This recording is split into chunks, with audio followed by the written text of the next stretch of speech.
Hello, and welcome to the History of Philosophy in India by Janardhan Ganeri and Peter Adamson, brought to you with the support of the King's College London Philosophy Department and the LMU in Munich, online at www.historyofphilosophy.net. Today's episode will be an interview about ancient Indian philosophy of mind with Monima Chadha, who is Senior Lecturer in Philosophy at Monash University. Hi Monima, thanks very much for coming on the show. Thank you for having me. We're going to be talking about ancient Indian philosophy of mind, and I think maybe the first thing we need to discuss is what terminology they use for the mind and related concepts. Is there a Sanskrit word that really just means exactly what we mean by the English word mind? Yes and no, as you would expect from a philosopher. So there is the term manas, which is translated as mind. But there are also other terms that are used in Indian philosophy, for example, chitta, for example, ahamkar, for example, the notion of buddhi, which are all mental faculties, if you like. So when we talk about mind in Indian philosophy, we are talking about mental faculties, we are talking about conscious states. Sometimes they're also referred to as mind, chitta, for example, in the Buddhist philosophy especially. So I think it's not an easy translation to say we have one term in Indian philosophy and an equivalent in Western philosophy. The other thing to keep in mind, I think, when we are using the term mind, is in the Indian tradition, it is used as belonging to the category of not self.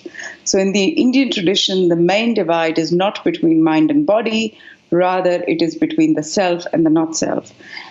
And what distinguishes these two categories, in my opinion at least, what is the most important distinguishing factor in these two categories is that the mind, as you know, with other things belonging to the category of not self, which is body, sense organs, and so on, they are all impermanent.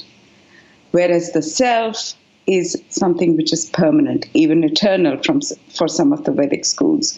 So that's an important distinction to keep in mind. Whenever we are thinking about the mind, we have to think of it as an impermanent entity. It reminds me of one, nice question that is asked it's in the mythological tradition, what is swifter than the wind? And the answer is mind is swifter than the wind. That's the answer given.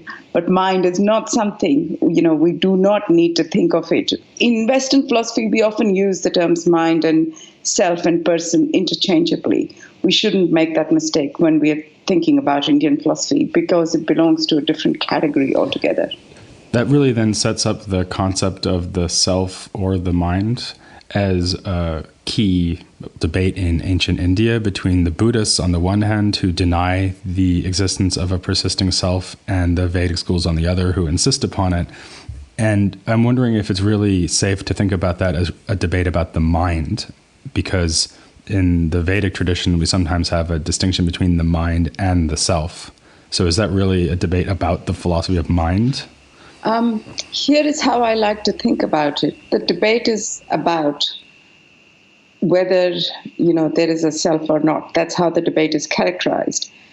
And you could think of it as a debate about the mind, because what the Buddhists are going to say, in my opinion, what they're saying is the mind can do all the work of the self. And so we really don't need a self. And we'll get to the details of this argument later. But that's what I think is going on here, that they want to say we don't need a self because whatever the Hindu schools say that the self can do can be done by the mind. And of course, the Buddhists would deny that the mind persists over time as well, because actually they don't think that anything persists over time. Yes, and that's, part of the challenges, to be able to explain how something that is impermanent can explain phenomena like memory. And that's one of the reasons why the Hindus postulate a self. Otherwise, we don't have a good explanation of memory. And the Buddhist replies, no, we can account for memory and other mental functions and other, so-called proofs of self from the Hindu school, I think the Buddhist at least tries to respond to each of those challenges by giving an explanation how mental faculties might do the same work, and mental faculties, notice, are impermanent. That is indeed one of the most prominent arguments for the persistence of the self that we find in the Vedic schools. For example, in Nyaya, they have this argument that I must be persisting over time because I can remember things that I experienced yesterday. And that does seem like a very powerful argument for the persistence of the self, doesn't it? It does seem like a powerful argument. But the question, we need to be careful here. First, let me say this. The original argument in the Nyaya Sutras does not mention memory. It is only in the commentaries that memory comes into play.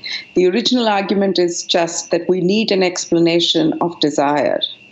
How can we explain desire if we haven't had those experiences before? Therefore, there must be a persisting self.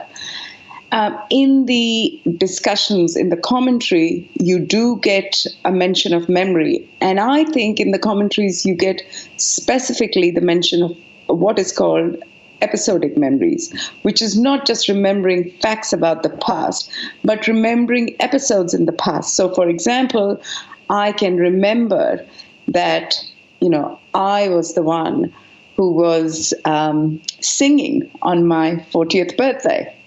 That's a vivid memory I have. And that's the kind of memory I think that the Nyaya are really interested in explaining. That kind of memory cannot be explained without assuming a permanent self. And is it really about remembering things that happened quite a while ago, or would they also apply this to a kind of ongoing memory? For example, I can remember that I've been talking to you now for several minutes, but it's not like I forgot about the fact that I was talking to you and then some time passed and then I thought, oh yeah, I used to be talking to her at that earlier time. I think it's an interesting question when you put it that way. How much time needs to have been passed before it can count as a memory? Because even when you say a whole sentence, I need to remember the words to be able to respond to your question, right? Is that a memory? The Nyaya would think not. They think sentence comprehension happens all at once. But there are other episodes, say something that happened a few minutes ago. Will that count as a memory or not? I think it should. And they don't distinguish between what we might call short-term and long-term memory then when they're describing this kind of argument for the persistence of the self? I don't think they do make that distinction. What about another argument that you find in the Vedic tradition, which is not about the persistence of the self over time, but more about the unity of consciousness, or maybe first-person perspective on things at one time? For example, at the moment I'm talking to you, so when you talk I hear your voice, but I'm also seeing the room around me. And you might think, well, there needs to be some kind of mental principle, maybe it's the mind, maybe it's the self, that would somehow gather together these impressions into a single kind of gestalt awareness. Yes, so there is certainly that idea in Buddhist philosophy. Of course, the Nyaya and the Hindu schools will say that the only thing that can unite perceptions or unite experiences at a time is the self.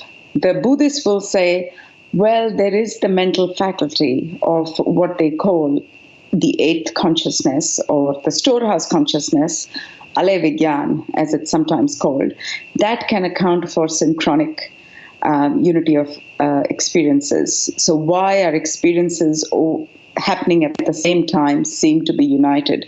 So there are certain mental principles, if you like, that can account for unity of experiences without postulating a self. Actually, I think that maybe really helps us put our finger on the difference between the mind and the self. because I suppose that the Vedic side of the debate is to say, well, the mind performs certain functions, but I also have, for example, sense perception. And so I need a self to gather together what's going on in my mind and what's going on in my sense perception together into one sort of unified consciousness. For example, I might remember what I was doing yesterday while looking at a painting, and it would be the self that unifies these, if I understand the argument correctly. Whereas the Buddhists say, no, you can get by with just whatever the mind does and whatever sense perception does. Is that right? Well, the Buddhist actually does not distinguish between sense perception and mind in the sense that you're talking about here. I think what the Buddhist thinks that the Buddhist thinks of various kinds of consciousnesses as all being various kinds of minds. Okay, so the Buddhist doesn't have a notion of a mind as such, as one thing. The mind itself is various kinds of conscious states, changing and causally, connected over time. So if you think in this way, sense perception is one kind of conscious awareness. Self-awareness is one kind of conscious awareness. Bodily awareness is another kind of conscious awareness. And all these series of conscious awarenesses, if you like, are happening at the same time. And so they share the time frame, and they share some other features, some other causal interactions between those things happening at the same time. And therefore, they can do the work that the Hindus say you require a self for. And I guess that's a very different kind of critique of the standard Vedic account than we've just been talking about in the previous episodes, where we talked about the Charvaka position, because the Charvakas seem to accept that we have at least a mind and maybe even a self, although at least in the Charvaka Sutra, it doesn't talk about the self. It talks about mental phenomena, but it avoids the word Atman. But what the Buddhists are saying is very different from what the Charvakas are saying. Is that right? Yes. I think the difference between the Buddhists and the Charvaks is, the Charvaks also talk about, consciousness and as an emergent property of the material elements. The Buddhists are not materialists. The Buddhists have a distinction between mental atoms or mental elements and physical elements. So they talk about psychophysical complexes, and they don't talk about reducing the mind to the body. But, it's a different kind of critique, because the mind in this context, as we said before, is not a permanent thing, not a thing that continues to exist over time. Mind in this context, if you like, is a series of conscious awarenesses, and many multiple series of conscious awarenesses. And in fact, their critique of the idea of something that persists would apply to the emergent Charvaka mind just as much as it would apply to, Vedanta theories of self. It would, because the Charvakas are not thinking of the material elements as things that don't persist. The Charvakas are thinking of material elements as things that persist over time, and sometimes they combine in various ways to give, rise to this new property of consciousness, as in the human body. So that's what the Charvakas are saying. The debate between the Charvakas and the Hindus is not about, whether there is persistence or not. That's a different debate. The debate between the Hindus and the Buddhists is whether we need to have persisting entities in our ontology to explain everything there is. So this argument that you get from the Buddhists that we don't need to postulate the self or the mind. So far the way that you've described it sounds like almost like a kind of Occam's razor style argument. Maybe I'm thinking of that because I happen to be covering Occam at the moment in the medieval episodes, which are appearing in parallel to this. But it sounds like the argument you're describing is of the form, we can explain these phenomena without postulating a mind or a self that endures over time. So we shouldn't do it. Is that really the way that they argue? In other words, that we don't need to posit the self? Or do they actually also have arguments for why we shouldn't posit the self because it's actually an incoherent idea? They have different kinds of arguments in different schools. like the Hindu schools, you have many traditions in the Buddhist side as well. And the particular argument that I'm talking about here, I've talked about, is, to do with the idea of whether you need to posit a self to explain the phenomena. So that argument, I think, belongs to the Abhidharma school.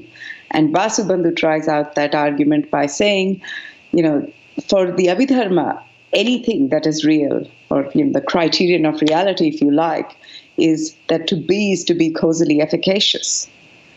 And his claim is that the self is causally inefficacious. Therefore, there is no self. There's nothing for the self to do. Other schools have a different kind of argument. So another kind of argument that you find in the Buddhist schools is that, if you postulate the self, it will make you unhappy, because with self comes self-interest. So, we do not, this is not doing any work. In fact, it's an illusion which causes us a lot of misery. So we need to get rid of this illusion. That's a different kind of argument that you get in the Buddhist schools as well. There's the incoherence argument as well in the Buddhist tradition. But again, there's different philosophers, different schools arguing why we should not accept the self. All of them are trying to interpret the Buddhist dialogues and give you different arguments as their interpretation of what the Buddha had in mind in the denial of self. I think especially that second kind of argument you mentioned is in a way, is a kind of strange arguments, because, here we've been talking about philosophy of mind, which is usually considered to be a very abstract theoretical branch of the history of philosophy. And then they come along and say, well, here's why you shouldn't believe in the mind. It will make you unhappy. This is sort of not the kind of argument you get in contemporary philosophy of mind, for sure. I don't know why you say, here's why you shouldn't believe in the mind. They say, here's why you shouldn't believe in the self. And, if I may reiterate myself, here's why you should not believe in persisting things, because that will make you happy. But mind is not a persisting thing for them. Mind, insofar as it is thought of as mental awareness, it's something which, exists only momentarily and then goes out of existence, giving rise to another conscious state. Right. Okay. Also, I think the first argument you mentioned there from Vasubandhu is a good example of how to turn an Occam's razor style argument into a more kind of aggressive argument, which actually shows that something doesn't exist, because what you say is, well, we don't need this for any kind of theoretical reason, and there's a reason we shouldn't posit things that we don't need. It's not just to kind of be more economical in our theories.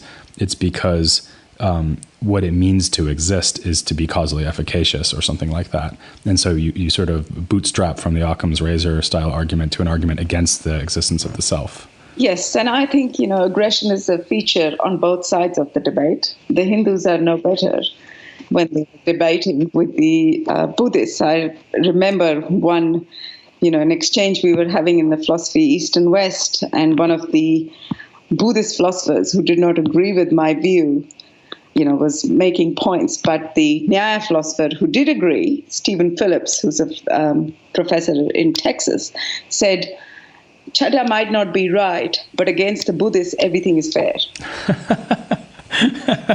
Yeah, that's a long-running strategic observation. Yeah. I guess that it seems to me that it's pretty clear how the Buddhists will explain one of the phenomena we mentioned before, which is this thing about memory, because in a way that just falls under their general account of how we can explain the apparent persistence of objects over time, right? They just appeal to causal connections between sort of fleeting, momentary phenomena. I personally find it harder to see how they can answer the other phenomenon we mentioned, which is this thing about the unity of consciousness. So just to reiterate there, the idea was that we need a self, because without a self, there's no sort of center of awareness or consciousness that can direct its attention to all the different kinds of cognitions that are going on for me at any one moment, never mind what happens from one moment to the next. How can the Buddhists explain that? I think they can, and let me try and explain this. So I mentioned that the Buddhist, again, let me clarify, I'm talking about the Abhidharma Buddhist school, because that's the school I'm most familiar with. This was a tradition in northern India, and I'm talking about the philosopher Vasubandhu in that tradition. And they introduced, later Vasubandhu introduces this notion of storehouse consciousness, or in fact he gets it from the Yogacara school in the Abhidharma tradition. And what the storehouse consciousness does is it kind of acts as a base. It interacts with all the other sensory consciousnesses.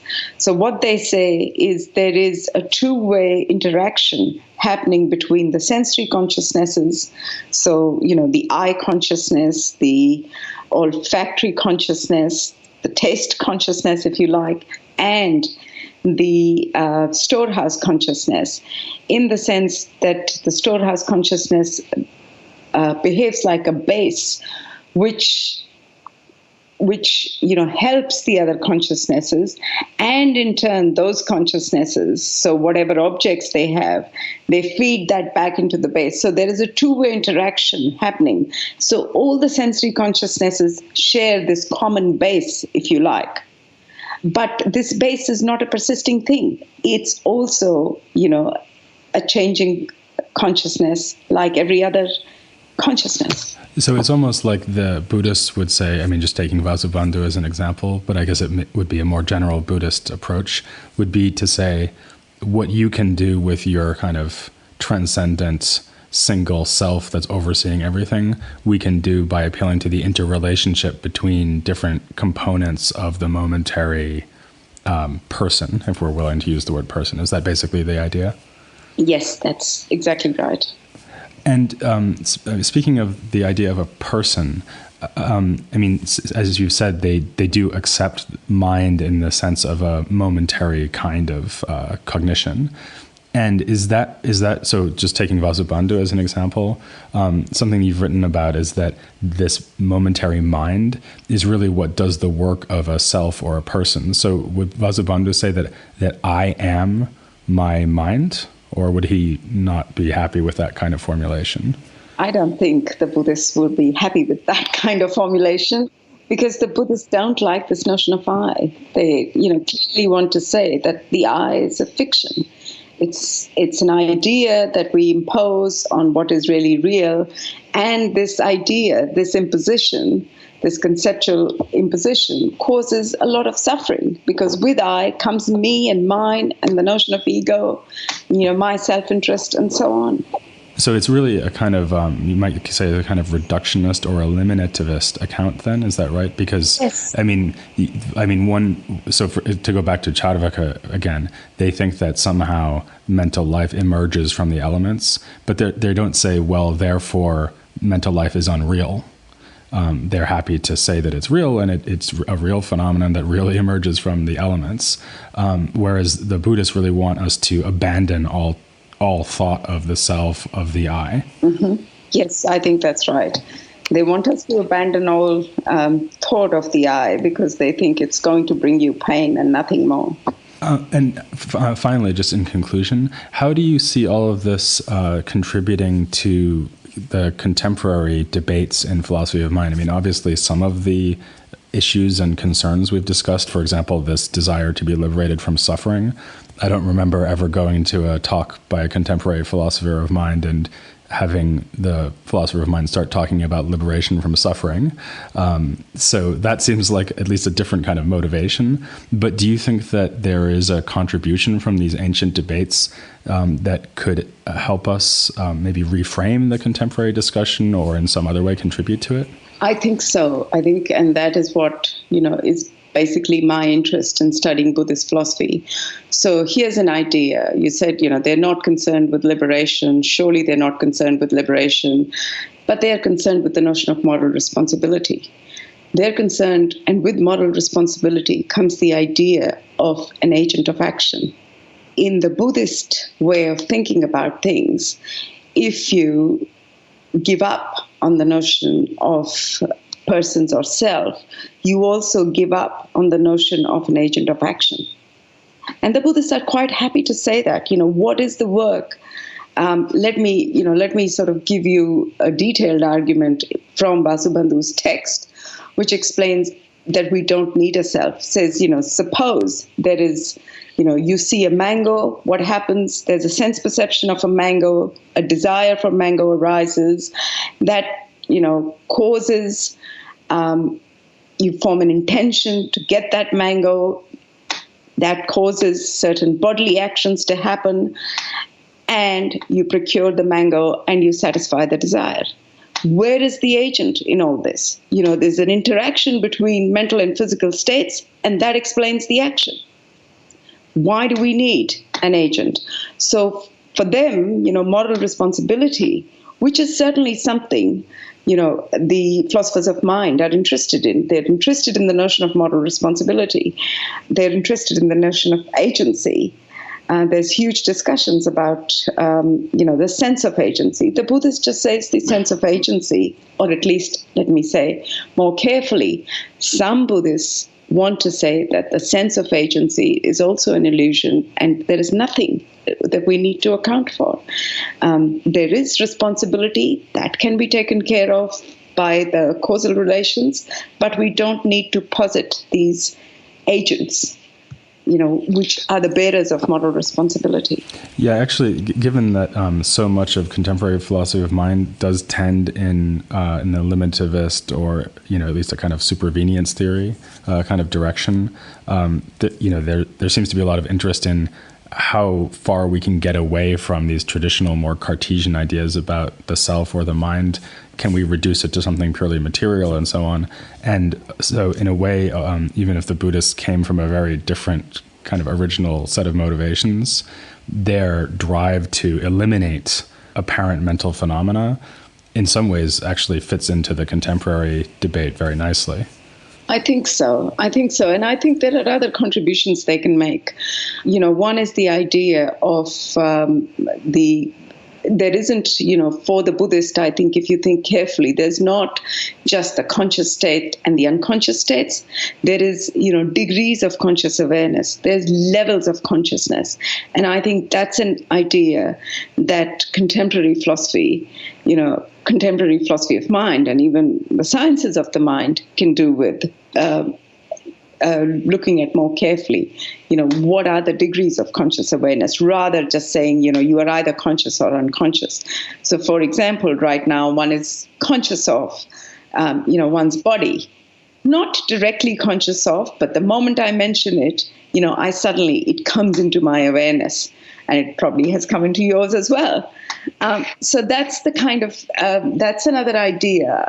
And I think it's not only the Buddhists who can make contributions here. I think even in the Hindu tradition and the Vedic tradition, there is a very fine-grained taxonomy of conscious states, dream states, deep dreamless sleep, what happens to consciousness in deep dreamless sleep. And that's ideas that are coming into contemporary philosophy and sciences of the mind. They're dealing with these ideas. What do we say about deep dreamless sleep? What do we say about dreams? What do we, is there consciousness or not? And there is evidence to say there is degrees of consciousness there.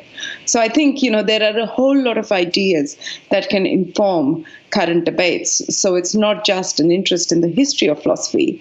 I think there is a potential to make contribution to the contemporary debates. Okay, well, thank you very much. That certainly whets our appetite for the forthcoming episodes on Buddhist philosophy, which will in fact be starting very soon.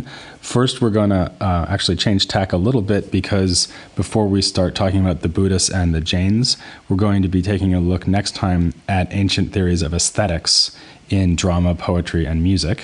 So that will be the topic of the next episode. But for now, I'd like to thank Monima Chadha very much for coming on the podcast. Thank you. And please join me and Janardhan next time as we move on to looking at ancient Indian aesthetics here on The History of Philosophy in India.